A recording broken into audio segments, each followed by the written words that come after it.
Selamat malam teman-teman semua. Senang sekali bisa bergabung di acara baru yang Sabda akan berikan kepada teman-teman semua. Acara ini kami sebut sebagai acara PA online dengan Ayo PA. Nah, teman-teman senang banget karena melalui acara ini kita bisa belajar untuk PA bersama gitu ya. Saya melihat salah satu alasan kenapa kita mengadakan acara ini adalah karena beberapa teman-teman mengusulkan gitu ya, karena banyak teman-teman yang di gerejanya tidak ada acara PA. Karena itu kalau ada, mereka bisa lihat contohnya seperti apa dan juga bagaimana mereka bisa melihat metode-metode yang dipakai gitu ya untuk melakukan PA. Karena itu teman-teman, saya senang sekali acara ini. Kita doakan ya acara ini bisa berjalan setiap minggu sehingga kita bisa selalu bertemu untuk kita melakukan PA bersama. Tapi bukan wajah baru ini ya, teman-teman udah kenal semua dengan Roma. Iya, gimana Roma? Apa kabar hari ini? Sehat kuat. Sehat kuat? Wow, ya. Teman-teman, Roma akan membantu kita untuk memberikan panduan PA untuk malam hari ini ya. Jadi nanti Roma akan menolong kita untuk mengerti beberapa aturan yang akan kita pakai untuk melakukan PA bersama. Nah, sebelum itu saya ingin menjelaskan sedikit sebelum waktu saya serahkan ke Roma ya. Menjelaskan sedikit tentang metode SABDA atau metode Sabda. Nah, teman-teman, ketika salah satu syarat untuk melakukan PA adalah kita harus memilih metode yang kita akan pakai. Nah, teman-teman, banyak banget metode, tidak hanya 1, 2, puluhan ada metode PA. Jadi sebenarnya tidak ada masalah saudara mau pilih metode apa saja. Nah, khusus untuk Ayo PA, PA online Ayo PA ini, kita akan memakai metode Sabda, SABDA. Metode apa itu? Sebenarnya itu mirip-mirip ya, semua PA hampir mirip-mirip ya. Tapi saya akan perkenalkan metode Sabda. SABDA itu singkatan dari simak, S-nya itu simak. Jadi ketika kita membaca Alkitab, kita harus membaca Alkitab dengan membaca dulu secara teliti, menyimak dengan hati-hati gitu ya. Semua kata-kata yang ada di sana, kata-kata yang penting, kata-kata yang diulang-ulang, kata-kata yang penuh makna dan lain-lain gitu ya.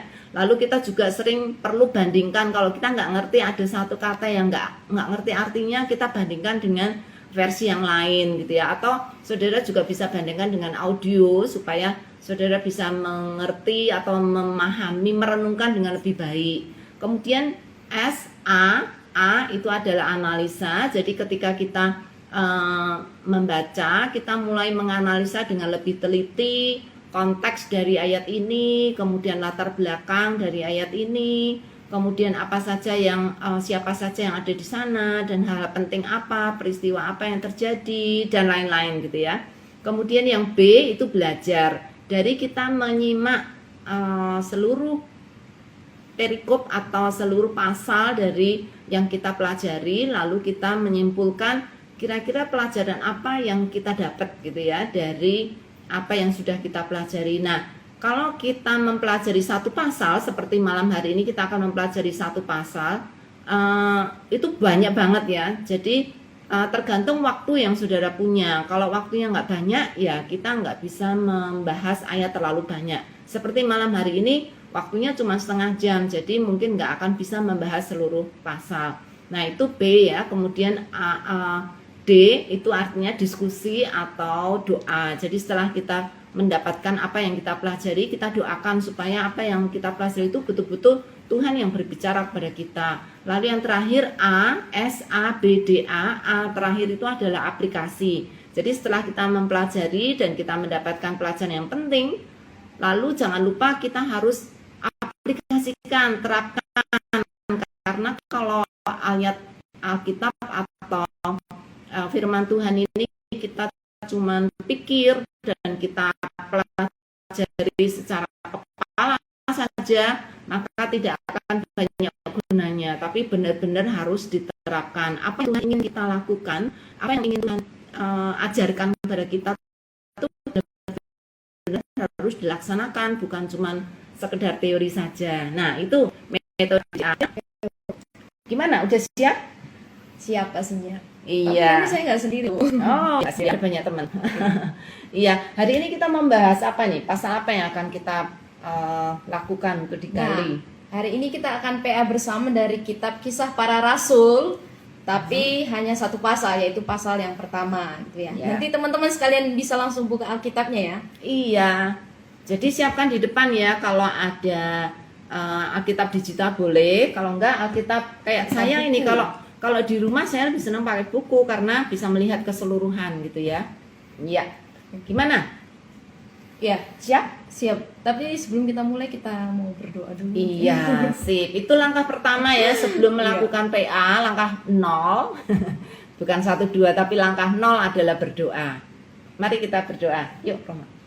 Mari kita berdoa. Kami bersyukur kepadamu Tuhan karena Tuhan memberikan waktu dan kesempatan kepada kami semua untuk boleh PA dari kitab Kisah Para Rasul pasal yang pertama. Kami mohon kiranya Tuhan juga yang akan menuntun kami untuk mengerti lebih jauh apa yang Tuhan nyatakan melalui firman-Mu yang akan kami pelajari pada malam hari ini. Dan kami Tuhan tuntun kami supaya kami juga dapat mengaplikasikannya. Terpujilah nama-Mu, saya serahkan seluruh kehidupan kami dan PA hari ini. Dalam Tuhan kasih Tuhan kami ucap syukur dan berdoa. Amin. Amin. Ya, kali ini teman-teman kita akan PA bersama seperti yang saya bilang dari kitab Kisah Para Rasul pasal yang pertama. Dan kali ini saya dan Ibu Yulia tidak sendiri gitu, kita nggak berdua saja karena kita akan mengundang salah satu sahabat Sabda yang sudah setia gitu mengikuti kegiatan dari Sabda, dan juga salah satu teman saya dari staf ILSA. Nanti untuk itu kita akan undang. Nah, kita akan PA dari kitab Kisah Para Rasul. Jadi saya harap teman-teman semua sudah bisa menyempatkan waktunya ya sembari membuka kitab Kisah Para Rasul. Dan nanti karena ini waktunya cukup mepet, kita hanya lakukan 30 menit. Jadi nanti saya, Nathan, dan Tere yang akan sharing dari Kisah Para Rasul 1 ini dengan ayat yang mereka pilih. Jadi nanti mungkin nggak semua ayat bisa kita pelajari, tetapi nanti kiranya melalui beberapa ayat yang kita pilih untuk dipelajari juga bisa menolong kita semua belajar. Nah, tetapi saya akan jelaskan sedikit juga overview dari kitab Kisah Para Rasul. Nanti teman-teman bisa yang sudah tahu pasti bisa menanya. Jadi sedikit saja yang saya tambahkan. Jadi kitab Para Rasul ini ditulis oleh orang yang sama, penulis Injil Lukas, yaitu Dr. Lukas. Dia seorang yang bisa dikatakan satunya penulis kitab Perjanjian Baru yang bukan orang Yahudi, dia orang Yunani, dan dia menuliskan kitab Kisah Para Rasul ini, dan dia juga adalah rekan sekerja Paulus. Nanti kalau mau tahu bisa dilihat di pasal 1 dan bisa dilihat juga di Injil Lukas pasal 1, sama tujuan suratnya juga sama gitu ya, penulisnya sama dan alamat yang dituju juga kepada Theophilus, seperti itu. Nah, tema Kisah Para Rasul secara umum, karena minggu depan kita sudah merayakan akhirnya gereja ya, jadi kita tahu bahwa tema besar Kisah Para Rasul ini setelah kenaikan Yesus, setelah kebangkit itu dia mau memberikan amanat agung, dan dia mau supaya semua orang yang percaya bisa mendengar. Sebab itu kita lihat Kisah Para Rasul ini ya, nanti akan ada janji kedatangan Roh Kudus, dan di pasal seterusnya digenapi sampai para murid dan seluruh rasul memberitakan Injil, sampai di pasal 9 Paulus memberitakan Injil kepada orang-orang yang bukan dari bangsa Yahudi, dari Kisah Para Rasul. Nah, ini udah ada teman-teman saya di sini. Halo Tere, apakah bisa? Bisa. Sementara nunggu ya. Ya. Oh, ini Nathan ya. Halo Nathan. Jadi Roma, Ya, Kisah Para Rasul pasal ini termasuk pasal yang terkenal ya. Iya Bu, sangat terkenal. Bahkan beberapa ayat di dalam mungkin sangat dihafal ya oleh rekan-rekan yang hadir pada malam hari ini. Mungkin ini jadi hafalan sih biasanya. Kalau saya dulu sekolah minggu, sering banget ini saya hafal. Iya, teman-teman, di acara AYPA ini kita selalu akan pilih satu pasal yang cukup terkenal, dan hari ini sangat terkenal karena akan menyambut hari lahirnya gereja. Iya. Dan ini juga di brosur ada namanya seri Alkitab, karena kita mau milih pasal-pasal yang terkenal yang akan kita akan pelajari setiap minggu nanti ke depan. Ya. Oke, di sini Tere sama Nathan sudah bergabung ya. Iya. Sudah bisa dengar? Tapi Nathan Ya, sudah. bisa. Oh iya, ini Tere ya. Doakan ya supaya jaringan hari ini bisa lancar. Nah, ini Nathan dan Tere sebelum kita lebih jauh belajar, kira-kira mungkin Tere ya bisa menjawab ya. Ini tema Kisah Para Rasul pasal yang pertama ini kira-kira tentang apa? Iya, Kak. Bisa diulangi, Kak? Tema Kisah Para Rasul ususnya pasal pertama ini berbicara tentang apa kira-kira? Secara Oh, konteks kira-kira temanya ini pasal tentang apa? kalau menurut saya temanya itu tentang penyebaran Injil gitu. Penyebaran Injil melalui kuasa Roh Kudus yang tinggal di dalam kita, yang diberikan Tuhan gitu, Kak. Oke, ya. Ya, sebelum ya, dan ke pasal-pasal selanjutnya ini memang tentang penyebaran Injil, tapi di pasal 1 ini kita lihat bahwa setelah Yesus naik ada penantian tentang Roh Kudus yang akan dicurahkan kepada para murid gitu ya. Nah, ini ada berapa ayat kira-kira ya dalam Kisah Para Rasul ini? Pasal pertama. Ada Nathan mungkin bisa menjawab nih. 26 Ya, ayat. ya. Ada berapa ayat kita? Oh iya. Ya, pasal 1 ini ada sekitar bukan sekitar, tapi ada 26 ayat dari pasal 1. Nah, ada beberapa judul atau perikop juga yang ada di kitab Kisah Para Rasul pasal pertama. Mungkin Nathan bisa bergabung untuk ya, ada perikopnya apa saja kira-kira kitab Kisah Para Rasul 1 ini? Atau Tere bisa Kalau di menjawab? pasal 1 perikopnya ada Roh Kudus dijanjikan, kemudian Yesus terangkat ke surga, rasul-rasul menanti, Matius dipilih menggantikan Yudas. Nah, itu sih. Oke, jadi ada 4 perikop ya kira-kira dari kitab Kisah Para Rasul pertama. Nah, bisa diceritakan sedikit garis besarnya untuk Kisah Para Rasul 1 dari 26 ayat tadi dan disusun dalam 4 perikop. Kira-kira garis besarnya itu menceritakan tentang apa? Oke, menurut saya garis besarnya itu yang dari awal Kristus mempersiapkan para muridnya untuk melihat dia naik ke surga gitu, dan mereka juga diajar supaya bisa nanti menyampaikan Injil setelah dia naik ke surga. Oke, ya. Nathan mau menambahkan mungkin?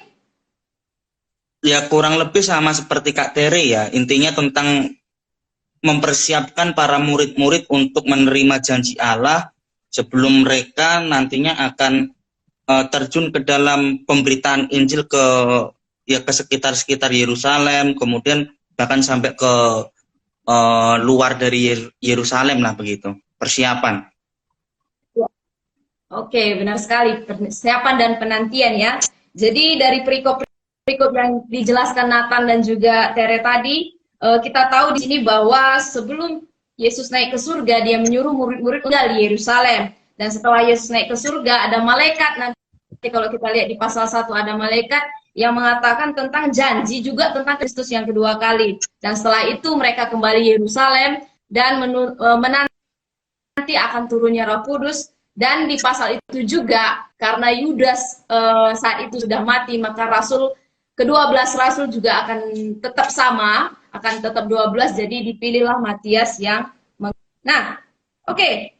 Sekarang kita lihat lebih jauh lagi ya. Jadi sudah mulai enak ya kita lihat bahwa setelah kita lihat garis besar dari pasal 1, nah kita lihat siapa saja tokoh yang ada di pasal ini.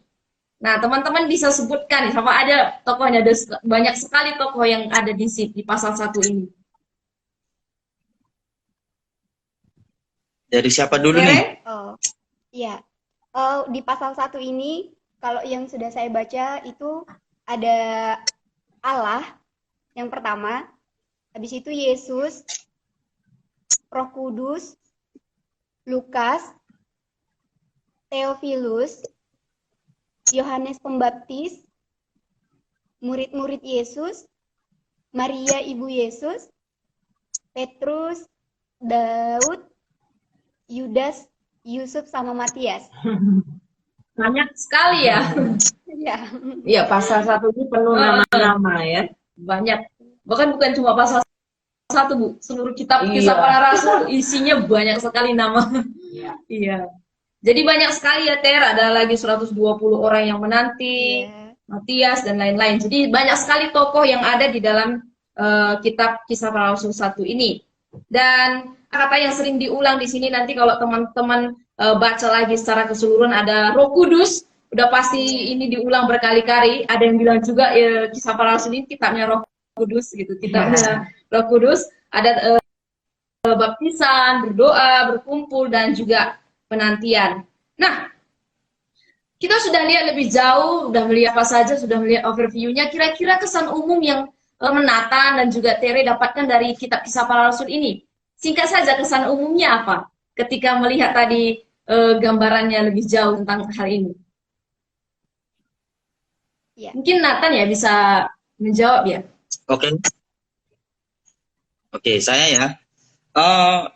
Hal khusus yang menarik yang saya dapatkan atau kesannya begitu ya dalam kisah para rasul pasal 1 ini, tentunya ada satu proses penantian yang mengawali adanya gerakan yang besar nantinya begitu, yang memang dikerjakan oleh Roh Kudus, dengan Roh Kudus memakai para murid-murid Kristus yang menjadi rasul. Jadi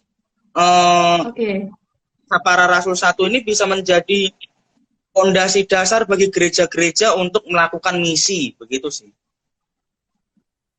Ya. Oke.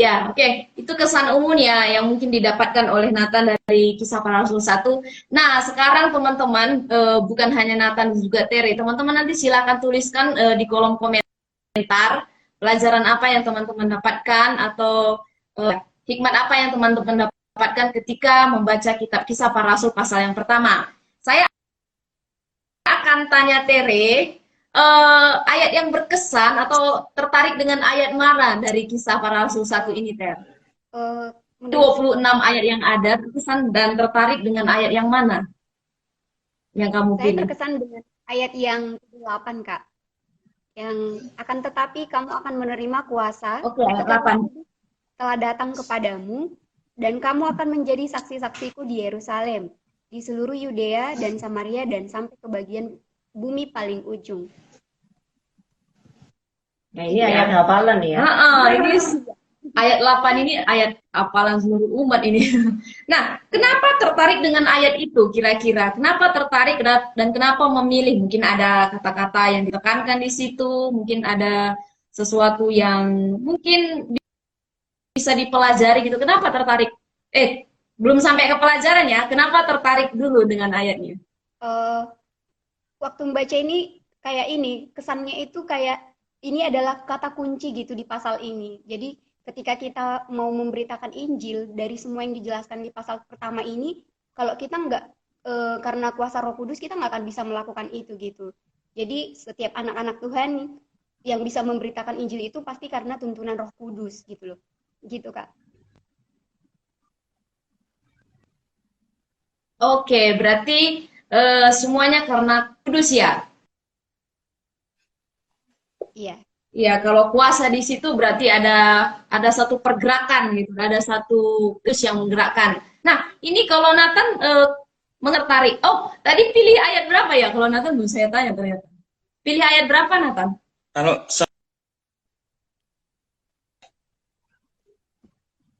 saya sih ayat 14.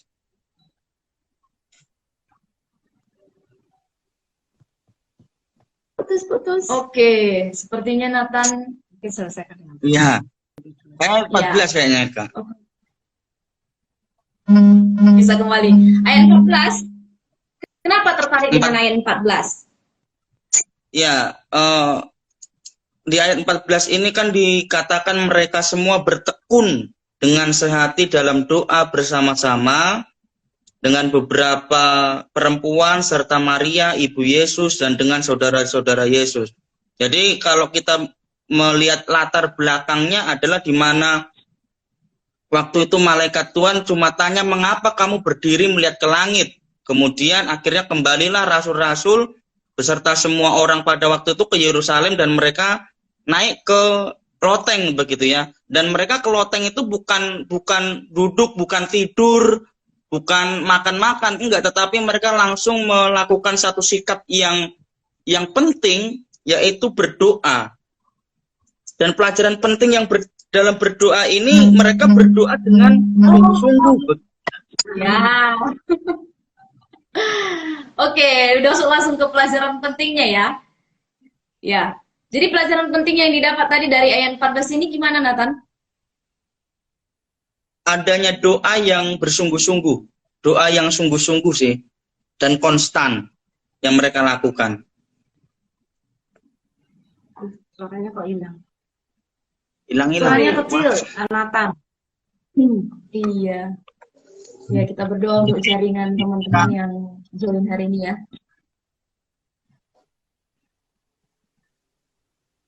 Gimana?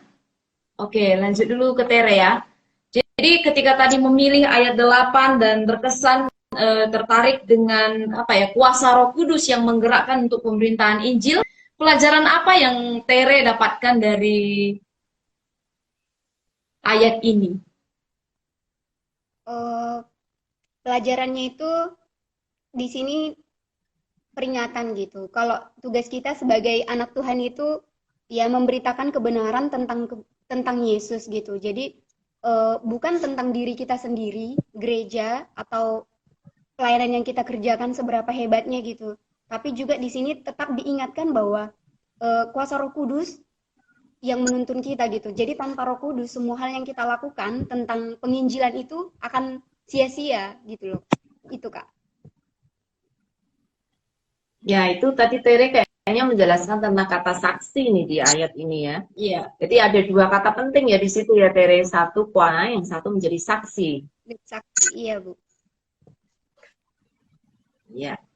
Ada satu kata penting lagi sebenarnya yang agak kelupaan di mention, yaitu akan menjadi saksi ke seluruh dunia.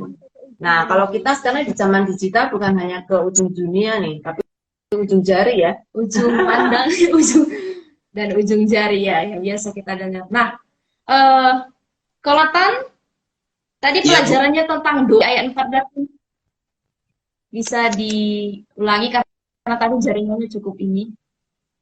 Oke. Ini pokoknya saya terus bicara ya Bu. Sinyalnya kayaknya ini. Iya. Jadi pelajaran tentang doa yang saya dapatkan, di mana saya juga sedikit mengulik dari bahasa aslinya begitu ya, yang ada kata proskartereo, di mana diartikan intinya mereka berdoa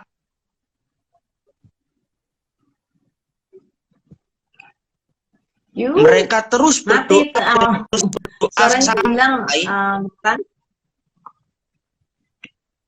sampai mereka menerima.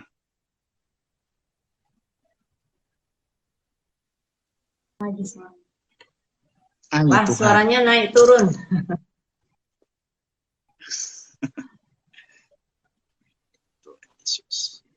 Iya, kalau saya lihat di ayat 14 ini ada beberapa kata kunci ya, yaitu bertekun, sehati, mereka bertekun dan sehati itu di dalam doa dan tidak sendiri karena bersama-sama ya.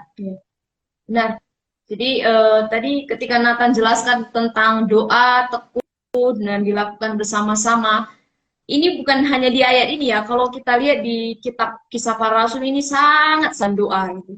Jadi kehidupan jemaat, kehidupan gereja yang sangat bertumbuh oleh karena ada orang yang berdoa.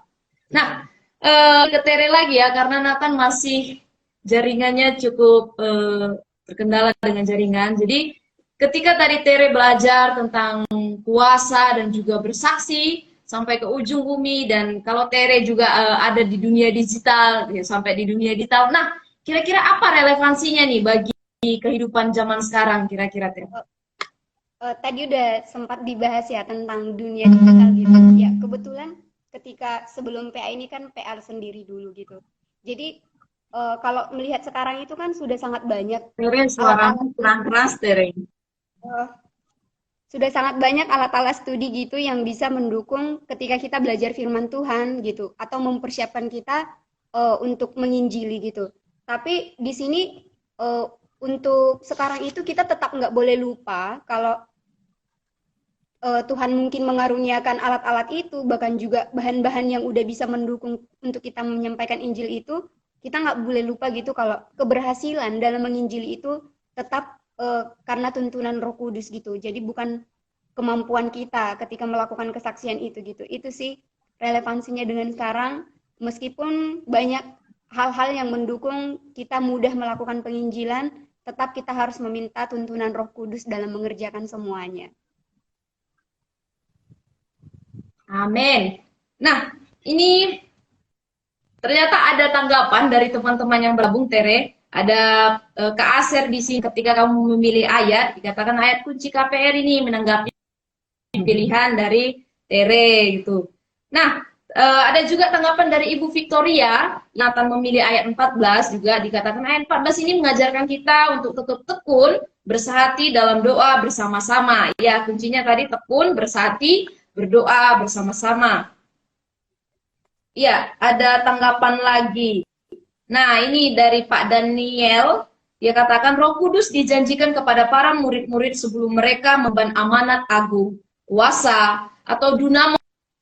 Ini dunamos itu kunci dalam menjadi saksi saksus. Ini ayat yang dipilih Tere ya. Jadi kuasa atau dunamos itu jadi kunci menjadi saksi Kristus yang seperti yang Tere baru katakan.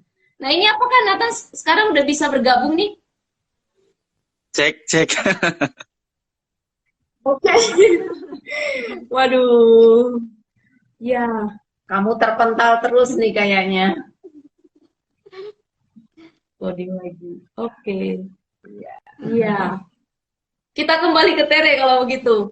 Nah, setelah kita belajar bersama-sama Ter dan saya sendiri diberkati dengan ayat yang dipilih Tere dari ayat 8 ini, apa yang akan kamu lakukan setelah merenungkan, membaca dan mempelajari ayat 8 ini? Apa yang akan kamu lakukan untuk langkah selanjutnya? Mau kepada siapa aja nih dibagikan berkat sudah kamu dapatkan ini? Pertama, pastinya ini orang-orang. Kedengaran, Kak? Kedengaran? Oke. Pertama, ya. Apakah kedengaran? Ya, ngomong terus saja. Oke.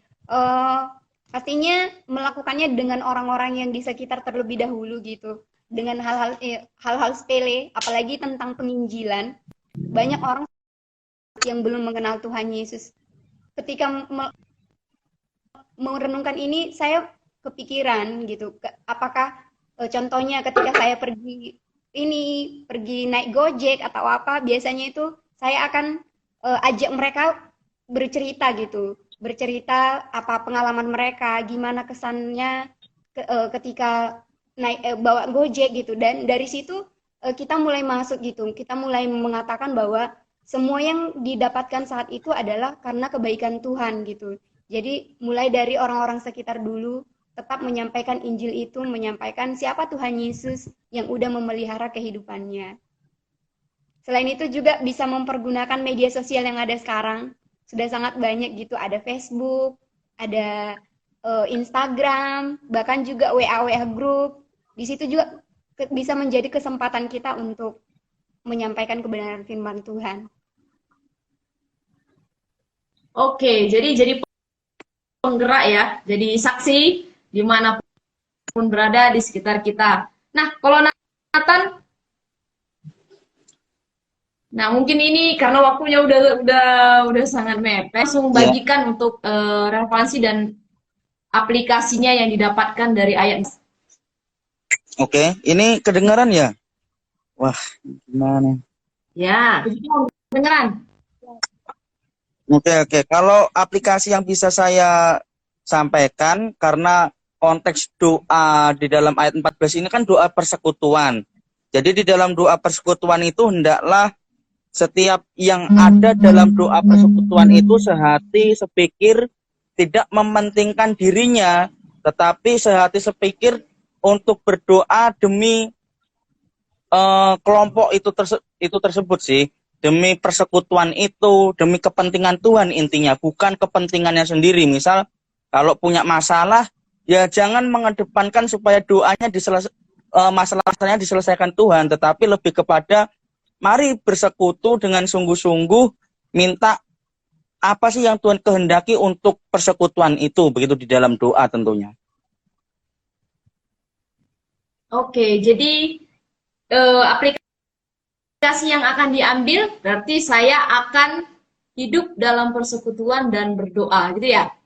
Ya, aplikasinya ialah ya saya akan berdoa dengan mementingkan kepentingan Kristus di saat saya berdoa dalam kumpulan jemaat atau dalam kumpulan persekutuan-persekutuan komunitas begitu.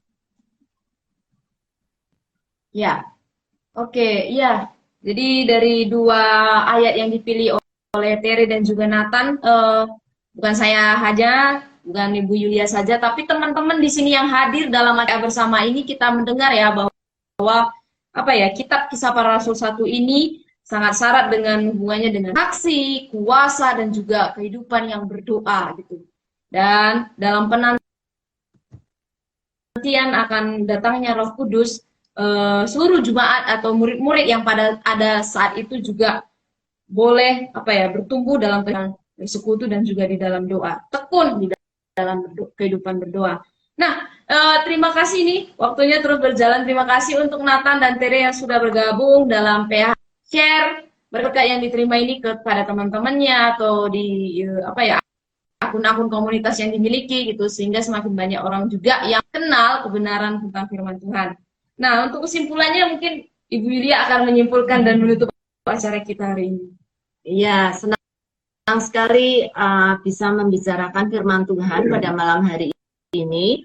Walaupun di antara 26 kita cuma bisa membahas 2 ya, karena waktu yang sangat singkat sekali. Teman, ketika kita ber-PA tidak ada keharusan kita harus setiap ayat harus dibahas semuanya gitu ya. Kemungkinan waktu tidak akan cukup. Karena itu kita biasanya mengambil entah satu perikop atau satu pasal. Nah, di dalam Alkitab ini kita akan mengambil satu pasal, dan hari ini kita mengambil satu pasal yang luar biasa, karena di dalam pasal 1 ini kita melihat bagaimana Tuhan memberikan janjinya. Pertama memberikan perintahnya dulu ya, memberikan perintahnya, dan Tuhan juga memberikan janjinya. Actually memberikan janji, memberikan perintah, dan juga memberikan janji. Dan saya lihat di tadi ayat-ayat yang dipilih oleh Tere atau Nathan itu kata-kata kuncinya sangat penting sekali, untuk bukan hanya untuk Kisah Para Rasul pasal 1, tapi seluruh kitab para rasul ya.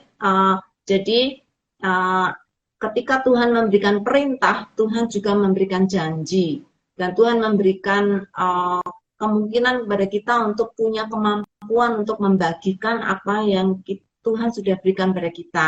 Karena itu ketika Roh Kudus datang, karena malaikat berkata mereka murid-muridnya harus menunggu sampai Roh Kudus diberikan. Kenapa? Karena di dalam Roh Kudus itu Tuhan akan memberikan untuk nanti kita bisa menjadi saksi-saksinya. Kayak tadi yang Tere, kita akan menjadi saksi sehingga kita memiliki satu misi dalam hidup kita untuk berbagi kepada orang lain. Dan tadi dari apa yang Nathan sudah berikan, saya kira sangat indah sekali, karena kuasa itu dinyatakan di dalam doa. Kita meminta kepada Tuhan supaya kuasa itu diberikan. Jadi ketika kita berdoa persis kayak Nathan tadi bilang, bukan dengan keinginan sendiri. Meminta kita untuk berdoa supaya meminta gitu ya. Jadi kita meminta apa yang Tuhan ingin kita minta, yaitu kuasa dari Roh Kudus, supaya kuasa itu dinyatakan kepada kita dan kita bisa menjadi saksinya, dan kita bisa berseluruh jemaat bukan sendiri, bukan melakukan sendiri-sendiri, tetapi berdoa bersama-sama dengan seluruh jemaat supaya seluruh jemaat itu juga semua digerakkan untuk boleh bersaksi bagi Tuhan. Jadi saya kira pasal 1 ini sangat menolong kita untuk tahu ya, dari mana sih kekuatan kita untuk bisa bersaksi. Ya. Bukan dari diri sendiri, tetapi dari kuasa Roh Kudus. Bagaimana kita bisa mendapatkan Roh Kudus? Kita berdoa supaya Tuhan memberikan itu kepada kita sehingga kita bisa bersaksi. Ya, saya kira itu yang kita pelajari pada malam hari ini. Sekali lagi terima kasih untuk Roma, untuk Tere, dan juga untuk Nan. Boleh bergabung bersama-sama di acara PA online ini. Ya, teman-teman sekali lagi senang sekali bisa bergabung. Semoga minggu depan kita bisa ketemu lagi. Oke? Oh ya, silakan teman-teman yang lain kita say goodbye dengan teman-teman yang sudah bergabung. Oh, kita tutup dalam doa, betul. Ya, ini jaringan Nathan sudah baik belum ya? Nathan mau tutup doa? Oh, tidak bisa. Oke, tidak apa-apa. Mari kita tutup dalam doa ya. Bapak yang surga, terima kasih untuk hari ini. Walaupun waktu yang sangat sedikit, kami boleh berbicara tentang firman Tuhan. Kami sangat bersyukur karena melalui firman-Mu ini sekali lagi Engkau ingatkan betapa pentingnya kami mendengar perintah dari Tuhan untuk kami boleh bersaksi. Dan kiranya Tuhan dengan Roh Kudus-Mu yang memberikan keberanian kepada kami untuk bersaksi, kiranya sungguh itu nyata di dalam kehidupan kami. Kami juga terus minta di dalam doa-doa Roh Kudus setiap hari boleh memberikan kami kekuatan, boleh memberikan kami keberanian untuk kami terus bersaksi bagi nama-Mu. Terima kasih Tuhan, kami sungguh belajar melalui para rasul bahwa tidak ada hal yang menyukakan kami kecuali kami boleh bersaksi akan kebaikan Tuhan di dalam hidup kami. Dan terima kasih untuk segala berkat anugerah yang Tuhan sudah berikan dalam hidup kami. Kiranya kami terus boleh menghidupi firman-Mu setiap hari. Terima kasih Tuhan, Engkau sertai setiap peserta yang boleh hadir pada malam hari ini. Engkau sertai kami juga semua tim admin yang juga bergabung bersama dengan kami, baik yang ada di depan atau di belakang layar. Tuhan kiranya Engkau berkati. Terima kasih Bapa, di dalam nama-Mu kami berdoa dan mengucap syukur. Amin. Ya, bye. Sampai ketemu minggu depan. Dan kiranya untuk minggu depan, karena ini ada beberapa, jangan bolong-bolong gitu, Kak. Kalau bisa setiap minggu ada gitu, supaya berkesinambungan. Saya kira baik. Sanggup kan Roma ya? Tiap minggu ya? PA ya? Setiap hari malah PA. Oh, kalau PA harus setiap hari. Tetapi kalau online mungkin nggak bisa setiap hari, tapi seminggu sekali. Jadi teman-teman nantikan minggu yang akan datang pada hari yang sama dan jam yang sama, Senin jam 7.30 kita akan melakukan PA bersama ya, dan kita akan memilih lagi ayat-ayat yang top yang kita sudah kenal sehingga kita bisa membahas dengan lebih baik dan juga yang cukup familiar ya untuk kita bisa lihat pentingnya ayat-ayat yang sudah kita hafal itu.